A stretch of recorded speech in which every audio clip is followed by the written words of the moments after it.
Buen día, mi nombre es Nicole y vengo a hablar de un tema un poco delicado pero supremamente importante en la sociedad, como lo es la violencia sexual en los niños y cómo esto los afecta.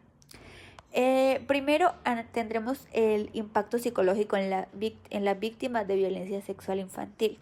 Este punto se va a enfocar en explorar las consecuencias a largo plazo de la violencia sexual en los niños, incluyendo los problemas emocionales, trastornos de ansiedad, depresión y cómo esto los afecta para vivir hoy en día.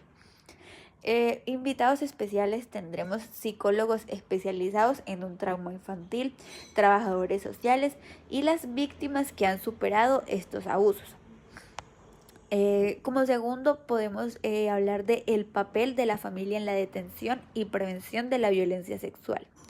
El enfoque de este punto es analizar cómo cómo las familias de las víctimas pueden detectar signos de abuso sexual en los niños, qué medidas preventivas pueden tomar y cómo ofrecer un apoyo a los menores afectados. Los invitados en este punto serán terapeutas familiares, defensores de los derechos de los niños y los padres de las víctimas.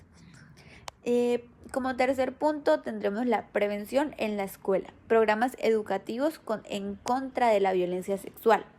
En este punto podremos examinar el papel de las escuelas en la prevención de la violencia sexual, los programas de educación sexual y cómo empoderar a los niños para que identifiquen y reporten situaciones de abuso.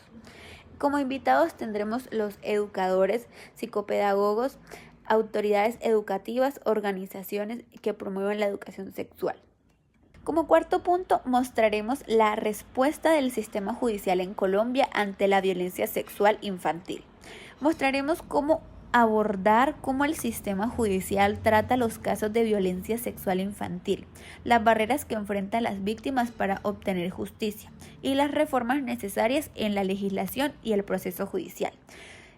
Invitados tendremos abogados especializados en derecho de familia, fiscales, ONGs que trabajen en la defensa de los derechos infantiles. Siguiente punto será los factores socioeconómicos que contribuyen a la violencia sexual infantil. En este punto exploraremos cómo la pobreza, la falta de educación y las desigualdades sociales contribuyen a la vulnerabilidad de los niños ante la violencia sexual en Colombia. Como invitados presentamos sociólogos, economistas, líderes comunitarios y activistas sociales. En el último punto mostraremos el trauma transgeneracional en familias afectadas por la violencia sexual. Investigaremos cómo el trauma de la violencia sexual en la infancia puede afectar a futuras generaciones dentro de una familia y qué intervenciones son necesarias para romper este ciclo. Como invitados tendremos psicoterapeutas, expertos en trauma y trabajadores sociales. Espero este podcast les haya gustado. Esto es como una idea de cómo se puede abordar el tema del abuso sexual infantil en Colombia. Una idea que yo como trabajadora social puedo plantear para obtener más información sobre estos casos. Espero les haya servido, les haya gustado y nos vemos en una próxima ocasión.